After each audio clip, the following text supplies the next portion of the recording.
Hey guys, welcome back to our channel Ayantika daily ব্লগে একটা নতুন ভিডিও নিয়ে তোমাদের সাথে শেয়ার করতে চলে আসলাম। আর হচ্ছে কি যে আমার তরফ থেকে ছোটদের ভালোবাসা আর বড়দের প্রণাম জানিয়ে আমি ভিডিওটা কিনতে তো হ্যাঁ গাইস, দেখো এখানে আমি আজকে সকালবেলা রান্না করেছিলাম পটল চিংড়ি, পটল ভাজা আর ভাত। আর আমি সবার আগে পটল ভাজা বসিয়ে দিয়েছিলাম। আর তোমাদের অয়ন্তিকা উঠে গেছিলো। আর আজকে দেখো ওয়েদারটা ছিল এরকম। আর এটা একটু গুড গুড মর্নিং পাচ্ছি বাবা পাচ্ছি। তারপরে পটলগুলো ভাজা বসিয়ে দিয়েছিলাম, ভাতটা হয়ে গেছিলো। আর ওদিকে আমি চাও বসিয়েছিলাম, চাটা হয়ে গেছিলো। এই পটলগুলো আমি ভাজছি ভালো করে। পটল ভাজা হয়ে গেছে, এর মধ্যে গোটা জিরে দিয়ে একবার আলুগুলো ভিজিয়ে দিয়েছিলাম। মানে আলুগুলো আলাদা করে আমি আর ভাজিনি, কেননা আজকে উঠতে দেরি হয়ে গেছে বলে এত সময় ছিল না। তোমাদের হ্যাঁ রান্নাই তো তোমার জন্য আজকে রান্না দেরি হয়ে গেছিলো। তো আলুগুলো আমি কড়াই দিয়ে ভালো করে ভেজে নিচ্ছিলাম। তো দেখো অন্তিকাও উঠে গেছিলো একটু 5টার সময়।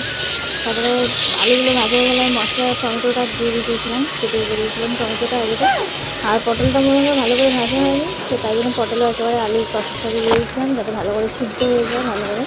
তারপর আজকালকার পটলে মানে যতই ভেজে নাও না কেন তরকারিতে দিলে হয়তো কেমন কাঁচা কাঁচা ভাব থাকে, তাই জন্য আমি একবার পটলের সাথে কষে নিয়েছিলাম আলুর সাথে। আর এই যে মশলাটা ভালো করে কষাচ্ছিলাম অনেকটা সময় নিয়ে, যাতে রান্নাটা ভালো হয়, খেতেও ভালো লাগে, টেস্টি হয়। তো আমি এখন ভালো করে কষিয়ে নিই। তারপর আমি ওখান থেকে একটু ক্যামেরা ধরে একটু ফটো দিয়েছিলাম, একটু স্টাইল মারছিলাম। ওকে আমি বলছিলাম পাপা অফিস যাবে না, রান্না করতে দেরি হয়ে যাবে, এত সকাল সকাল কেউ ঘুম থেকে ওঠে। ওকে আমি এটাই বলছিলাম। তারপরে আমি দেখো ওর মধ্যে এক এক করে সব মশলা দিয়ে দিয়েছিলাম। হলুদ গুঁড়ো, নুন, লঙ্কা গুঁড়ো, জিরে গুঁড়ো, ধনে গুঁড়ো, যা পরিমাণ মতন লাগবে তা হালকা হালকা জল দিয়ে আমি করছিলাম। আর এদিকে দেখো আমি ভয় পেপার দেখছি, আর তোমাদের অয়ন্তিকা ওইদিকে আয়না দিকে হাতে বাঘ মামা নিয়ে কি খেলা করে যাচ্ছে। তোমার কোলে নিয়ে আমি রান্না করব। ভেজে দিয়েছিলাম। আর এই সাইডে ভাত উপর দিয়ে দিয়েছিলাম। ওইদিকে অয়ন্তিকা উঠে বিস্কুটের কৌটো নিয়ে বসেছিল, কিছু একটা দিয়ে তো বাচ্চাদের বলাতে হবে। ও বিস্কুটের কৌটোটা খুলে দিলে ওর মতন খেলা করে, সময় খাইয়ে দেবে। তো দেখো এদিকে মশলা থেকে তেল ছেড়ে গেছে, মানে পুরো একদম আরও ভালো করে কষানোর জন্য জল দিয়ে দিয়েছিলাম অল্প করে। দেখো এই জন্য জল দিয়ে দিয়েছিলাম, আস্তে করে আমি ফুটতে দিয়েছিলাম। হ্যাঁ, তো ওইদিকে আমি তরকারিতে জল ফুটতে দিয়ে এদিকে আমি চা খেতে চলেছিলাম। চা করেছিলাম অনেকক্ষণ, তোমার দাদাভাইকে খাওয়া হয়ে গেছিলো, খাওয়া হয়নি শুধু আমার। আমি মনে হয় সকালবেলা সব কাজ ছেড়ে চাটা শান্তিভাবে খাবো বসে, ওই জন্য চাটা আমি লেট করে খাই, সবার খাওয়া হয়ে যায় তারপর আমি চাটা খাই। তারপর বসে আমি শান্তিতে চাটা খেতে পারি। তরকারিটা তারপরে এদিকে অন থেকে দেখো ও চা খাবে রান্না হয়েছিল সকালবেলা। দেখো বন্ধুরা কত রেডি করছে, তার আগে বৃষ্টি শুরু হয়ে গেছে আজকে। চা পুরো ঢেলে দিয়েছে গায়ের মধ্যে। আর এদিকে আমার তরকারি দেখো বন্ধুরা কত সুন্দর হয়েছে। হ্যাঁ না না, তারপর কালার এসে গেছে। আর ওদিকে আমি ভাতটা মানে লাস্টে ফ্যান ঝরিয়ে উপর দিয়ে দিয়েছিলাম। আর এদিকে তোমার দাদাভাইয়ের টিফিনও বসাচ্ছিলাম, রান্না হয়ে গেছে বলে। তোমার দাদাভাইয়ের টিফিন দিয়েছিলাম পটল ভাজা, দুটোই ভাত আর একটা পটল ছিঁড়ে দিয়েছিলাম।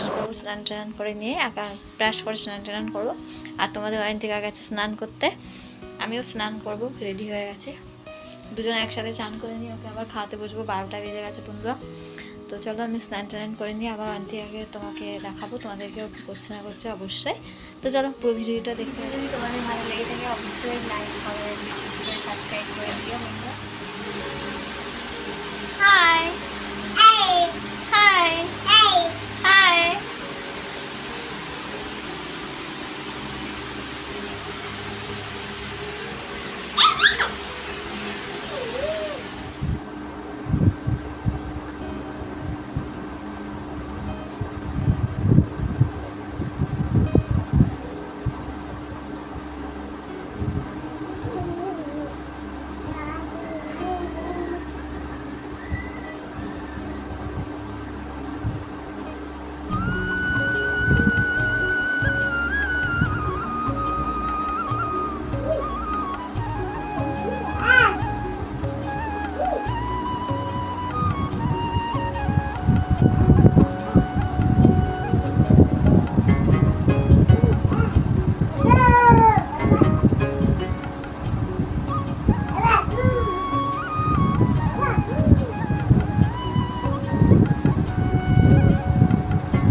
আসার সময় মাছ মাংস চিংড়ি মাছ নিয়ে এসেছি। চিংড়ি মাছটা এখন কাটিনি, ফ্রিজে ঢুকিয়ে রেখে দিয়েছি। আর মাংস আর মাছটা আপাতত ধুয়ে নিয়েছি, কালকে রান্না করবো তাই, আজকে রাতে মাছ ভাজবো তাই। আর এখন আমরা বানাবো চা, আর বাবা সন্ধ্যাবেলা খাবারের জন্য কিছু নিয়ে এসছে, আমি দেখিনি, সেইভাবে টাঙিয়ে রেখে দিয়েছি। তো চলো চা করে নিই, তারপর এদিকে চা হচ্ছে। তো ধূপ কোথায়? পাপার কাছে? ওটা আসতে করে, হ্যাঁ নোনো করেছো? রেডি হয়ে গেছে, এবার আমি নিয়ে যাবো জলখাবার। ভিডিওটা ভালো লাগলে অবশ্যই বেশি বেশি করে শেয়ার, সাবস্ক্রাইব, আর চ্যানেলটা সাবস্ক্রাইব করে আমাদের পাশে থাকবে, আর অনেক কমেন্ট করবেন, ভালো কমেন্ট। তো চলুন বন্ধুরা, ভিডিওটা